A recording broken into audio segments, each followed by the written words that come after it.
Eu digo, Senhor, antes de começar a pregar, 2 palavras de oração. A primeira é que ao redor desta igreja, num raio de 5 quilômetros, onde houver um demônio alojado agora, eu dou a esses demônios 5 segundos para desaparecerem de Belo Horizonte, porque se não sumirem, serão queimados pelo poder da glória do Senhor que descerá aqui. O segundo pedido a Deus é um pedido de atrevimento espiritual.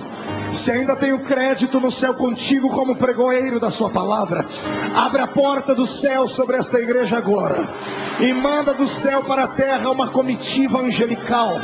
Eu quero anjos de fogo descendo sobre esta igreja, que eles comecem a esparramar brasas tiradas do seu altar, e onde houver um crente batizado com o Espírito Santo, renova ele agora!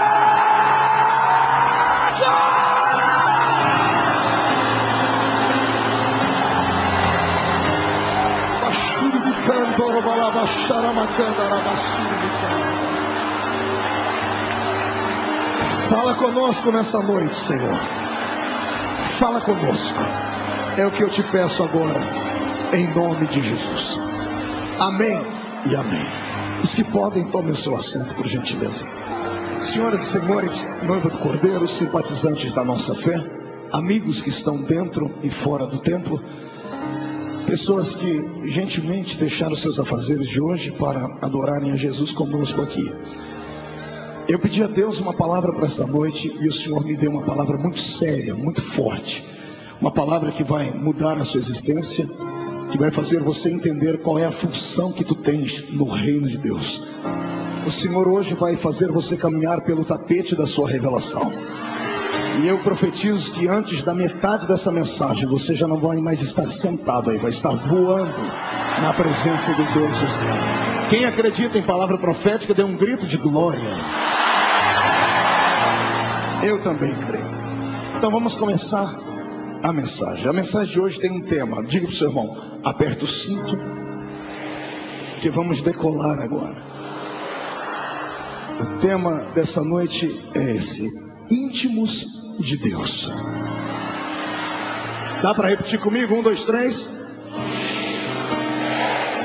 Canto de olho para o irmão da esquerda desconfiado, o da direita.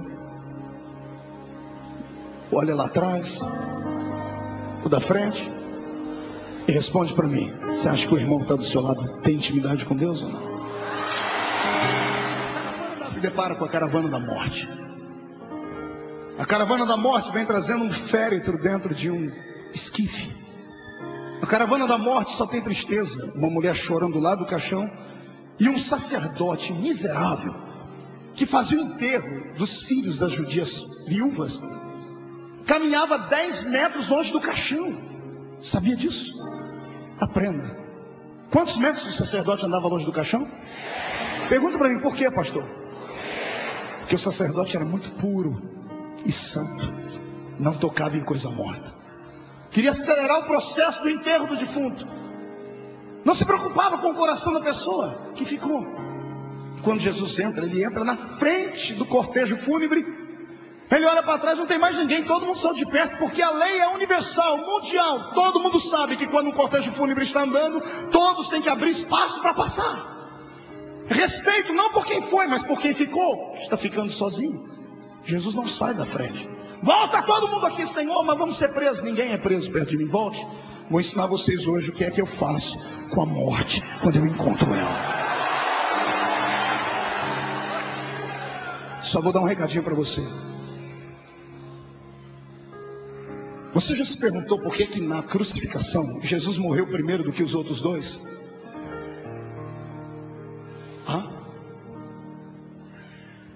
O crucificado era tratado de maneira igual. Os 3 sofreram a mesma coisa, apanharam do mesmo jeito, foram chicoteados do mesmo jeito, foram preparados para morrerem na cruz. Por que é que Jesus morreu primeiro do que os dois?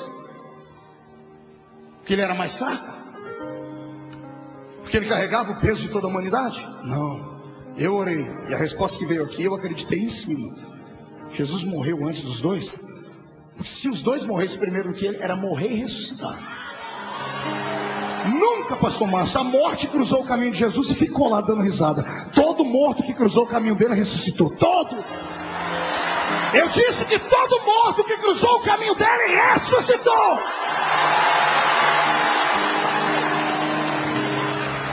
Então, para não ter que ficar ressuscitando de fundo, porque perto de ninguém fica muito dizendo, vou eu primeiro. Voltando à história. Quando Jesus para e olha para aquela mulher, ele não se comoveu com o rapaz, ele se comoveu com a mãe do rapaz. Quando Jesus olhou para ela, o lado divino dele vasculhou a mente dela, porque Jesus veio à terra para isso, para entender o ser humano. Foi isso que Deus veio fazer em carne, porque Deus, da primeira à quinta dispensação, inocência, consciência, governo humano, patriarcal e lei, veio na nuvem, na graça, no fogo, na glória, e não pôde absorver o sentimento da humanidade. Deus não conseguiu compreender porque que o homem não conseguia respeitá-lo. Aí Jesus veio e se desfez da sua forma divina e veio ser um como nós, para entender o que é frio, o que é calor, o que é dor, o que é abandono, o que é sofrimento, o que é choro. E agora Jesus estava diante de uma experiência única. Ele queria entender por que é que as pessoas choravam quando o morto ia embora. Aí o lado divino dele entra na mente da mulher e vasculha a memória dela. E ele entende por que ela chora. Por isso que ele chorou com ela. Você nunca se perguntou por que Jesus chorou com ela? Foi só por causa disso. Quando ele foi na memória dela, sabe o que ele viu? Ele viu aquela mulher com 8 dias de bebê nascido, com as suas entranhas ainda dilaceradas, sorridente, com dores, mas sorrindo, indo com o marido, com uma pombinha, um pouquinho de flor de farinha, entrando dentro do templo, porque todo macho de 8 dias era apresentado para o Senhor. E Jesus viu dentro dela a memória do sacerdote, pegando o bebezinho, levantando, Senhor, transforme ele num profeta, transforme ele numa bênção para Israel, numa bênção para a sociedade, numa bênção para o judaísmo. Jesus viu que ela entregou um sacrifício por aquela criança. E quando ele viu para dentro dele, ele disse, é verdade, agora eu sei por que eles choram. Essa criança foi consagrada a mim, e ela foi embora antes da mãe. E Jesus chorou com ela.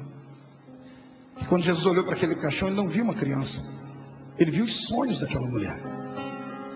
Ela era viúva, o filho daria sustento a ela no futuro. O filho, toda vez que ela olhava para o filho, ela lembrava do pai, do marido que tinha ido embora. Era o sustentáculo dela, já era maldito por estar na terra viúva. Viúva era destratada. Tinha um filho para lhe dar graça, agora não tinha marido nem filho. Estava humilhada. Além do sonho estar morto no caixão, a cova estava aberta no cemitério. Aí Jesus entra e para a história. Ele faz aquilo que nenhum sacerdote tinha coragem de fazer. O sacerdote está a 10 metros do caixão, ele vai e se aproxima do caixão. Ele olha para dentro do esquife e olha para a mulher e diz assim, não chores. E ele levanta aquela mão de novo.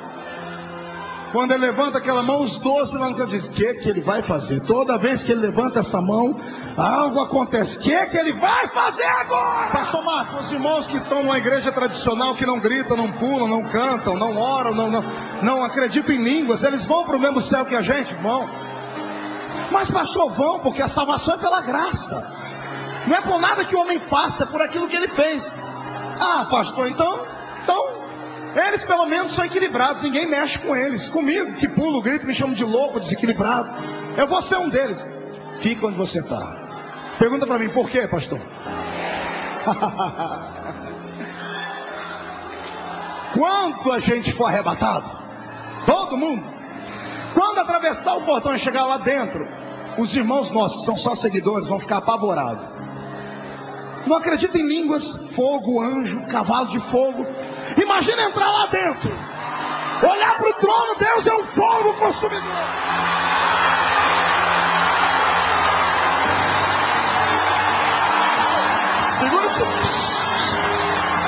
Segura. Até eles acostumar com o ambiente lá em cima, pastor Márcio, o povo da Batista da Lagoinha já fez a festa.